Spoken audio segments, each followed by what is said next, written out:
Hello friends, welcome to Lakshmi వలోలాస్ kitchen. నేను మీ లక్ష్మి. ఈరోజు వీడియోలో పరమాన్నం ఎలా చేసుకోవాలో చూపిస్తున్నానండి. అది కూడా పాలు వాడకుండా పరమాన్నం ఏంటి, ఏం బాగుంటుంది అనే డౌట్ మీకు ఆల్రెడీ వచ్చేసి ఉండొచ్చు. మన పాలు యూస్ చేయకపోయినా కూడా టేస్ట్ చాలా బాగుంటుంది. అలాగే బెల్లం వేసిన వెంటనే పాలు విరిగిపోవడం ఇలాంటిది ఏమీ ఉండదు. సో ఎలా చేస్తున్నాను అనేది వీడియో చూపిస్తున్నానండి. చూసే ముందుగా ఖచ్చితంగా లైక్ చేయండి, అలాగే మీ ఫ్రెండ్స్ కూడా షేర్ చేయండి. సో స్టార్ట్ చేద్దాం. పరమాన్నం కోసం మనం ముందుగా చేయవలసింది ఏంటంటే లేత కొబ్బరికాయ తీసుకోవాలి. కొబ్బరికాయ ఎందుకండి పరమాన్నానికి అనుకున్నారా? సో కొబ్బరి పాలతోనే పరమాన్నం చూపిస్తున్నానండి. చాలా బాగుంటుంది టేస్ట్. లేత కొబ్బరికాయ అయితే కనుక మనకి పాలు అనేవి చిక్కగా వస్తాయి. సో కొబ్బరికాయని పగలగొట్టుకుని ఈ విధంగా సన్నగా ముక్కలు కట్ చేసుకోవాలి. ఇలా కట్ చేసుకుంటే మనకి కూర అనేది బాగా వస్తుందండి.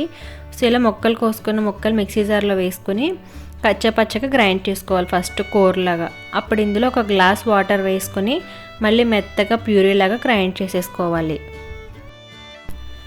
చూసారు కదా, ఈ విధంగా మెత్తగా ఉండాలి. ఎక్కడ కూర అనేది ఉండదండి. మన లేత కొబ్బరికాయ తీసుకుంటే కనుక అంత బాగా బ్లెండ్ అయిపోతుంది. ఇప్పుడు ఇందులో ఒక గ్లాసు హాట్ వాటర్ వేసుకుని మొత్తం అంతా కూడా బాగా కలుపుకోవాలి. ఇలా కలుపుకుని దీన్ని ఒక 10 నిమిషాల పాటు పక్కన ఉంచుకుంటే మనకి పాలు అనేవి బాగా వస్తాయి. ముదురుగా ఉన్న కొబ్బరికాయ తీసుకుంటే కనుక అది పిప్పి ఎక్కువగా ఉండి పాలు ఎక్కువగా రావండి.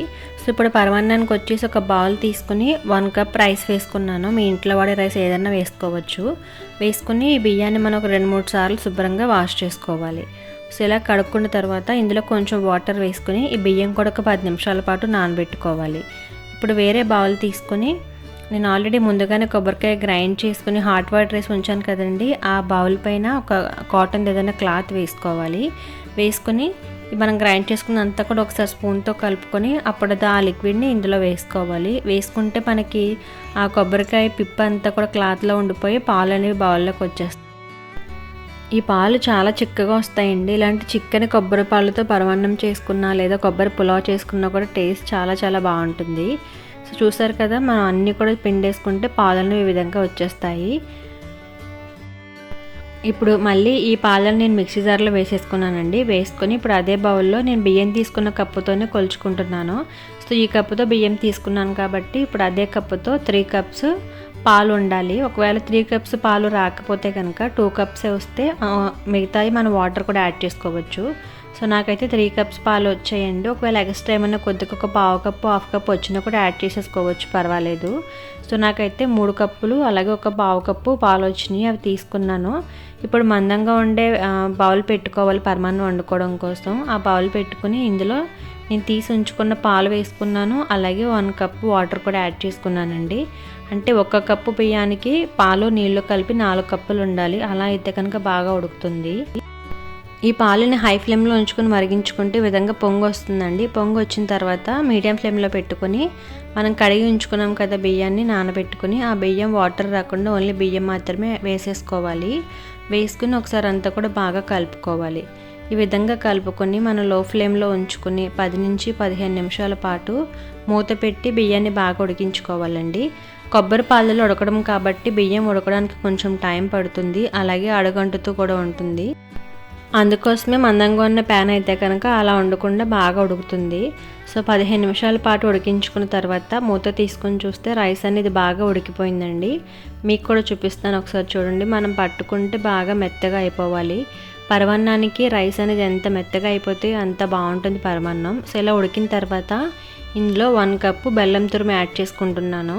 సో కొబ్బరి పాలు కాబట్టి మనకి స్వీట్ సరిపోతుంది. ఇంకా ఎక్కువ కావాలంటే కనుక ఇంకొక 1/2 కప్ మనం యాడ్ చేసుకోవచ్చు. సో బెల్లం తురుము వేసుకున్న తర్వాత లో ఫ్లేమ్లో ఉంచుకొని మొత్తం అంతా కూడా బాగా కలిపేసుకోవాలి. ఈ స్టేజ్లో ఉన్నప్పుడే మనకి నార్మల్ పాలతో చేసిన పరమాన్నం అనేది విరిగిపోతూ ఉంటాయండి పాలు. ఇప్పుడు ఒక 1/2 టీ స్పూన్ ఇలాచీ పౌడర్ వేసుకుని స్టవ్ ఆఫ్ చేసి అంతా కూడా కలిపేసుకోవాలి.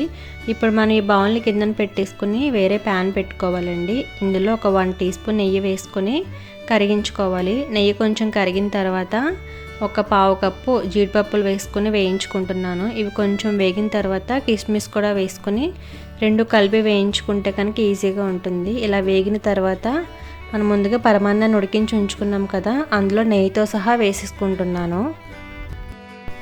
ఇప్పుడు ఈ పరమాన్నంలో ఒక 1/2 టీ స్పూన్ ఉప్పు కూడా వేసుకుని అలాగే మనం వేయించుకున్న డ్రై ఫ్రూట్స్ 2 కూడా కలిపేసుకుంటే మనకి సరిపోతుందండి. పరమాన్నం అనేది రెడీ అయిపోతుంది. ఈసారి దగ్గరలో దసరా ఉంది కదా, అప్పుడు ఈ విధంగా ట్రై చేయండి, మీకు చాలా బాగా నచ్చుతుంది.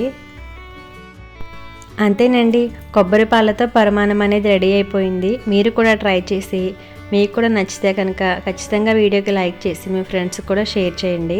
ఫస్ట్ టైం నా ఛానల్ని చూస్తున్న వారు తప్పకుండా సబ్స్క్రైబ్ చేయండి. అలాగే పక్కనే ఉన్న బెల్ ఐకాన్ కూడా యాక్టివేట్ చేయండి. Thank you for watching.